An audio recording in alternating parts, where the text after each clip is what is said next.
संत कह रहे थे कि भगवान का नाम लेने से अच्छा है अपने कर्मों का सुधार करो। एक जिज्ञासु खड़ा होता है, कहा गुरुजी ये आप क्या बता रहे हैं? एक तो दुनिया में कोई राम का नाम, भगवान का नाम, प्रभु का नाम, गॉड खुदा का नाम लेते नहीं हैं, लापरवाही चलते हैं, दुख धंधा में लिप्त रहते हैं, भोग विलास में लिप्त रहते हैं। कहा बेटा मैं बिल्कुल सही कह रहा हूं कि भगवान का नाम लेने से कहीं अच्छा है अपने कर्मों को सुधार करो। बंदी छोर कबीर इनकी पुष्टि करते हैं कि पंडित बाद बदे सो झूठा, राम के कहे जगत गति पावे, खाण कहे मुख मीठा। ऐ पंडित जी तुम्हारी बात झूठ है। राम राम कहने से यदि जगत में गति मिल जाए तो पानी पानी कहने से प्यास बुझ जाएगी क्या? आग आग कहने से क्या भोजन पक जाएगा?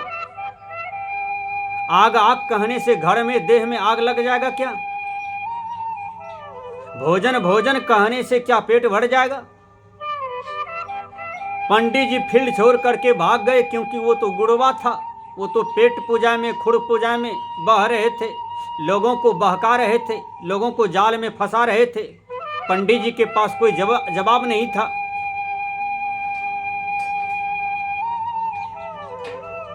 सदगुरु कबीर फिर फटकारते हैं, राम के कहे जगत गति पावे, खाण कहे मुख मीठा। पंडित जी मैं आपसे पूछता हूं, राम राम कहने से यदि मुक्ति मिल जाए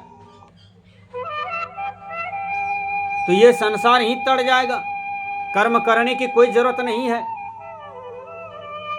भगवान राम की समुच्चा रामायण में देखिए कि राम एक कर्मयोगी थे और कर्म करके अपने जीवन को सफल कर लिए।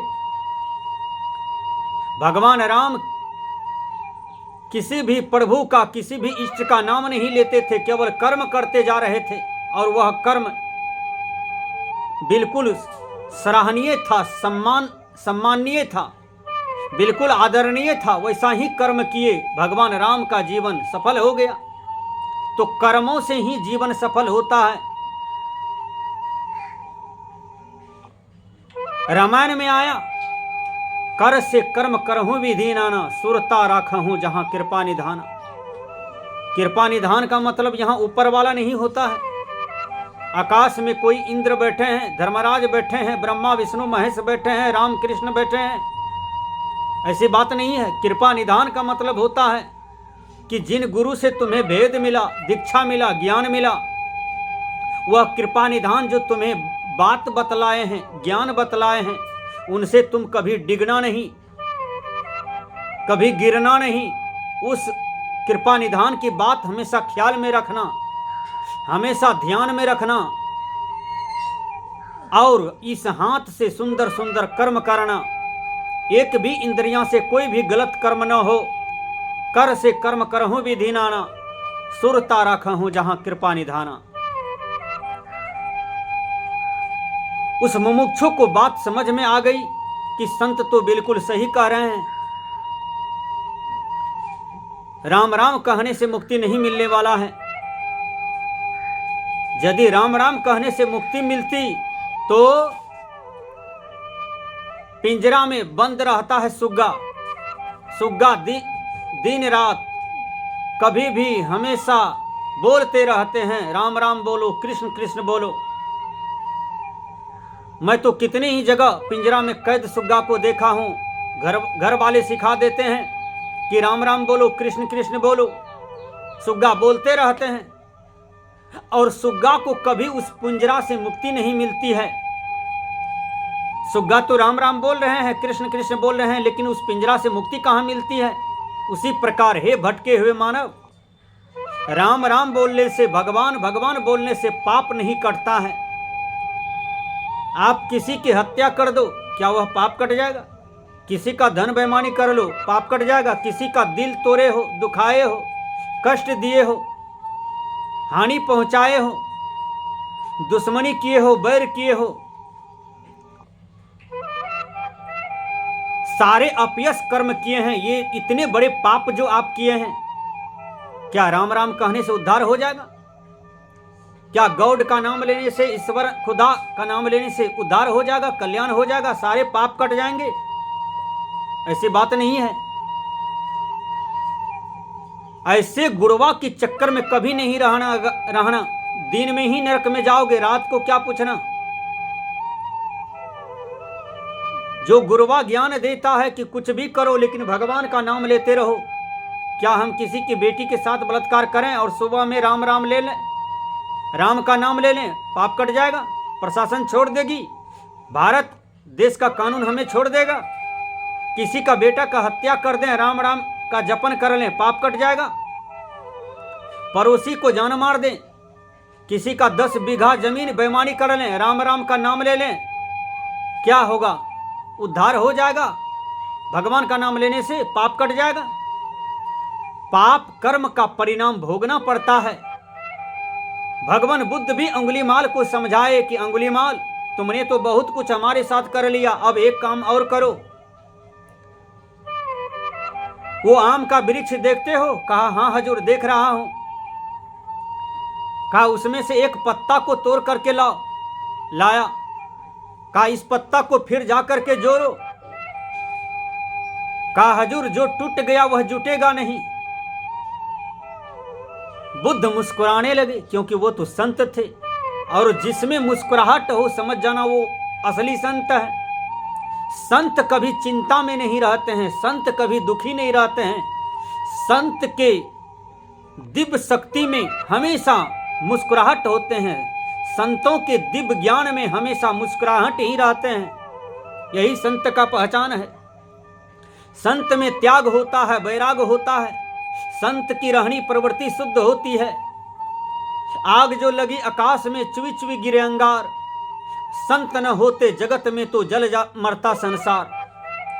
यह संसार में यदि संत नहीं होते तो संसार के लोग राग द्वेष तृष्णा अहंकार विकार चोरी नशा झूठ बेविचार, यह विकारों की आग में जल जल करके मर जाते, कूद कूद करके मर जाते। और अज्ञानी अभी भी मर रहे हैं। जिनके जीवन में कुछ भी संतों की शिक्षा है, आध्यात्मिक शिक्षा है, सदग्रंथों की शिक्षा है, वो तो अच्छा से व्यवहार और अच्छा से जीवन जी करके जा रहे हैं। लेकिन जो बिल्कुल कंस जैसा है, रावण जैसा है, दुर्योधन जैसा है, उसकी रहनी प्रवृत्ति से आज भी समाज आतंकित है, राष्ट्र आतंकित है। उनको संत की बात समझ में आ गया कि भगवान के नाम लेने से कहीं अच्छा है कर्मों की सुधार करना। उसको समझ में आ गया कि अब हम कर्म का सुधार करेंगे। वो कुछ अपयश वाला कर्म करते थे, उस दिन से उसके जीवन में प्रभाव पड़ा सत्संग का, गुरु के वचनों का। एक एक बुराई वाला कर्म को त्यागना शुरू कर दिए। बीड़ी पीते थे उनका त्याग किए, सिगरेट पीते थे उनका त्याग किए, दारू पीते थे उनका त्याग किए, शराब पीते थे उनका त्याग किए, वेश्यागमन करते थे उनका भी त्याग किए, चोरी करते थे उनका भी त्याग किए। धीरे धीरे त्याग करते चले गए और सारे विकारात्मक कर्म, सारी गंदी आदत का त्याग हो गया और उसका जीवन शुद्ध हो गया, निर्मल हो गया।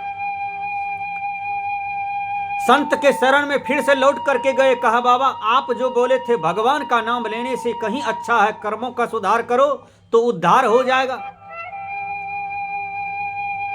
बाबा हमने सारी गंदी आदत का त्याग कर दिया, आपके शरण में आया हूं, आप मुझे शिष्य बना लीजिए। संत ने माथा पर हाथ दिया, आशीर्वाद दिया, कहा बेटा अब बोलो सदगुरु शरणम। लड़का 21 बार सदगुरु शरणम का जाप किया, गुरुजी ने करवाया।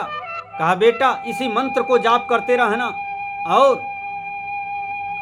सुबह शाम ध्यान करना, आधा घंटा 1 घंटा बैठ करके।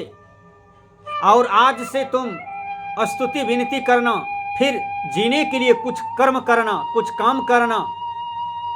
जो काम तुम करते हो, या तो फैक्ट्री में काम करो, खेत में काम करो, मेहनत मजदूरी करो, जो काम के लायक हो, जीने के लिए ईमानदारी पूर्वक काम करना।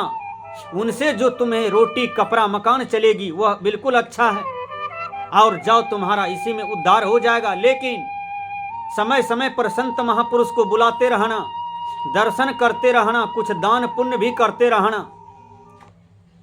वो लड़का उस दिन से सारी बात समझ करके और उसी ढंग से करने लगे जिस ढंग से गुरुजी उसको बताए, और उसका जीवन का थोड़े ही दिन में उसे आनंद बुझाने लगा, सच्चा सुख सच्ची शांति का अनुभव होने लगा। लड़का को समझ में आ गया कि भगवान के नाम लेने से कहीं अच्छा है कर्मों की सुधार करना। सदगुरु कबीर भी इसलिए पुष्टि किए, पंडित बात बदे से झूठा, राम के कहे जगत गति पावे, खान कहे मुख मीठा। इसलिए राम राम कहने से मुक्ति मिलने वाला नहीं है, कृष्ण कृष्ण कहने से मुक्ति नहीं मिलता, भगवान भगवान कहने से मुक्ति नहीं मिलता। मुक्ति वाला काम करने से मुक्ति मिलती है, मोक्ष वाला काम करने से मोक्ष मिलता है।